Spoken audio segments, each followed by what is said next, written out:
നമസ്കാരം. ദേവാർപ്പണത്തിലേക്ക് സ്വാഗതം. ഇന്നിവിടെ പറയുന്നത് സുബ്രഹ്മണ്യ സ്വാമിക്കുള്ള ഒറ്റ നാരങ്ങ വഴിപാടിനെ കുറിച്ചാണ്. ഉദ്ദിഷ്ടകാര്യലബ്ധിക്കും സർവാഭീഷ്ട സിദ്ധിക്കും സുബ്രഹ്മണ്യ സ്വാമിക്ക് ഒരു ഒറ്റ നാരങ്ങ വഴിപാട് സമർപ്പിച്ച് പ്രാർത്ഥിക്കുന്നത് ഭഗവാന്റെ അനുഗ്രഹം വേഗം തന്നെ നമ്മളിലേക്ക് ചൊരിയുമെന്നാണ് പറയുന്നത്. അനവധി തത്വങ്ങളാൽ വലയം ചെയ്യപ്പെട്ട ദേവനാണ് സുബ്രഹ്മണ്യൻ.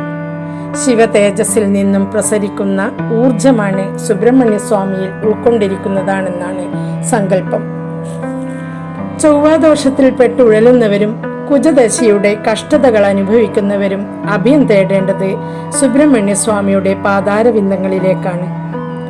രോഗശമനം, കുടുംബ ഭദ്രത, സാമ്പത്തികാഭിവൃദ്ധി, കലാപരമായ കാര്യങ്ങളിലെ വിജയം, ബുദ്ധിശക്തി, മംഗല്യപ്രാപ്തി, സന്താനലബ്ധി, ജീവിത വിജയം എന്നിങ്ങനെ സകലവിധ ഐശ്വര്യങ്ങൾക്കും മുരുകനെ ഇങ്ങനെ പ്രാർത്ഥിച്ചാൽ മതി.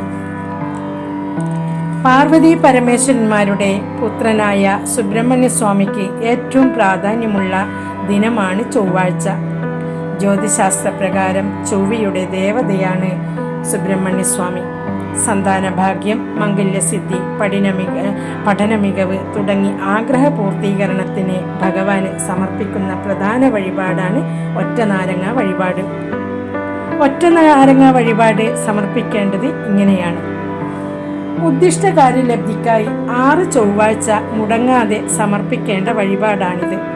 അതിനായി വാഴയിലയും ഒരു നാരങ്ങയും ഒറ്റ നാണയവും വെളുത്ത പുഷ്പവും എടുത്ത് ഭഗവാനെ 6 തവണ പ്രദക്ഷിണം ചെയ്ത് ശ്രീകോവിലിന്റെ നടയിൽ സമർപ്പിക്കുന്നതാണ് ചടങ്ങ്. വഴിപാട് ആരംഭിക്കുന്ന ആദ്യത്തെ ചൊവ്വാഴ്ച വിഘ്ന നിവാരണനായ ഗണപതി ഭഗവാനും ഈ വഴിപാട് സമർപ്പിക്കണം. 6 ചൊവ്വാഴ്ച സമർപ്പിച്ച ശേഷം ഭഗവാന് നാരങ്ങാമാല സമർപ്പിക്കാവുന്നതാണ്. ജാതകത്തിൽ ചൊവ്വയുടെ സ്ഥാനം മേടം, മിഥുന, ചിങ്ങം, തുലാം, ധനു, കുംഭം എന്നീ രാശികളിൽ നിൽക്കുന്നവർക്കും ലഗ്നം 2-ലോ 7-ലോ 8-ലോ നിൽക്കുന്നവർക്കും മകയിരം, ചിത്തിര, അവിട്ടം നക്ഷത്രക്കാർക്കും ചൊവ്വാപ്രീതി വരുത്തേണ്ടത് അനിവാര്യമാണ്. അതിന് സുബ്രഹ്മണ്യ ഭജനമാണ് ഏറ്റവും ഉത്തമം.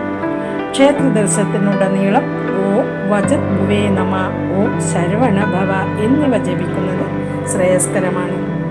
എല്ലാവർക്കും സുബ്രഹ്മണ്യ സ്വാമിയുടെ അനുഗ്രഹം